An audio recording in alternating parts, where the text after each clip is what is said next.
दिवाली की भयानक रात। दिवाली की रात अमावस्या की रात होती है और हर अमावस्या की रात काली शक्तियाँ सबसे ज़्यादा ताकतवर हो जाती हैं। लेकिन 19 साल का सुमित इस बात से अनजान था। वह अपने दोस्त विजय के साथ दिवाली की रात को सड़क पर घूम रहा था। तभी विजय की नज़र मंदिर के पीछे एक सुनसान से घर के पीछे गई। वहाँ एक सुंदर लड़की लाल साड़ी पहनी दिया जला रही थी। विजय सुमित को लेकर उस घर के पास चला गया। जैसे ही दोनों वहाँ पहुँचे, उन्होंने देखा कि पूरा घर दियों से सजा था। उन्हें बालकनी में खड़ी वह सुंदर लड़की नजर आई।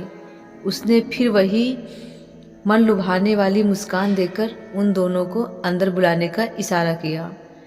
घर अंदर से भी उतना ही खूबसूरत सजा हुआ था जितना कि बाहर से। मेज पर खाने के लिए अलग अलग चीज़ें रखी हुई थी। सुमित मेज से एक लड्डू उठाकर खाने लगा, पर उसके हाथ से गलती से वह नीचे गिर गया।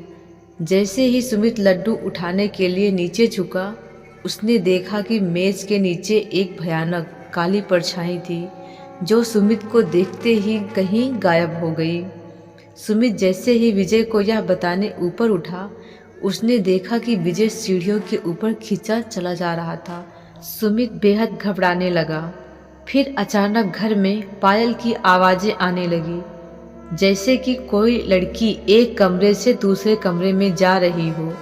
सुमित उस आवाज़ के पीछे पीछे सीढ़ियों से ऊपर चला गया, लेकिन ऊपर जाते ही उसे कमरे के अंदर पंखे से लटकी हुई एक लाश दिखी। सुमित उस लाश का चेहरा देखकर बुरी तरह कांपने लगा, क्योंकि वो किसी और की नहीं बल्कि विजय की ही लाश थी। सुमित डरते डरते पीछे मुड़ा तो उसके ठीक सामने वही सुंदर लड़की खड़ी थी और उसे देखकर मुस्कुरा रही थी। पर इस बार सुमित को वह मुस्कान मन लुभाने वाली नहीं बल्कि बेहद डरावनी लग रही थी। अचानक घर की सारी लाइट्स बंद हो गई। वह घर धीरे धीरे एक खंडहर में बदल गया। वह लड़की अब भी सुमित को देखकर मुस्कुरा रही थी। अचानक लाल साड़ी पहनी हुई उस लड़की के बाल सफ़ेद और लंबे होने लगे और आंखें एकदम लाल पड़ गई और चेहरा एकदम डरावना हो गया था। सुमित उसे देखकर एकदम शून्य पड़ गया था। वह लड़की हाथ में चाकू लिए सुमित की तरफ बढ़ रही थी। सुमित ने किसी तरह अपना होश संभाला और बिना कुछ सोचे सीधा घर से बाहर भागा, लेकिन वह लड़की अभी भी सुमित के पीछे पीछे आ रही थी। वह लड़की सुमित को मारने के लिए अपना हाथ उसकी तरफ बढ़ाया, लेकिन सुमित तब तक बाहर निकल गया। उसने जल्दी से घर का दरवाज़ा बाहर से बंद कर लिया। वह लड़की उस दरवाजे को अंदर से बहुत ही तेज से ठोक रही थी, लेकिन अचानक ठोकने की आवाज़ बंद हो गई और फिर सुमित को उस लड़की की चीखने की आवाज़ सुनाई देने लगी, जैसे वह उस घर के अंदर कैद हो गई हो।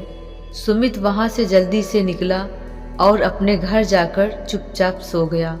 अगली सुबह जब सुमित उठा तो उसकी माँ ने बताया कि उसका दोस्त विजय कल रात से लापता है।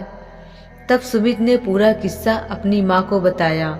माँ ने उससे कहा कि कई साल पहले दिवाली की रात एक लड़की ने उस घर में आत्महत्या की थी। तब से उसकी आत्मा उसी घर में भटकती रहती है। किसी को भी पता नहीं चल पाया कि उसने आत्महत्या क्यों की थी और उस घर में कोई भी नहीं जाता। यह बात सुनकर सुमित पूरी तरह हिल गया। वह यह यकीन करना चाहता था कि जो भी उसके साथ हुआ वह एक बुरा सपना था, पर उस रात के बाद उसका दोस्त विजय कभी वापस नहीं आया और सुमित को आज भी दिवाली की वो खौफनाक रात और उस लड़की की भयानक चीखें सोने नहीं देती। ऐसे ही वीडियो को देखने के लिए हमारे चैनल को सब्सक्राइब करें। धन्यवाद।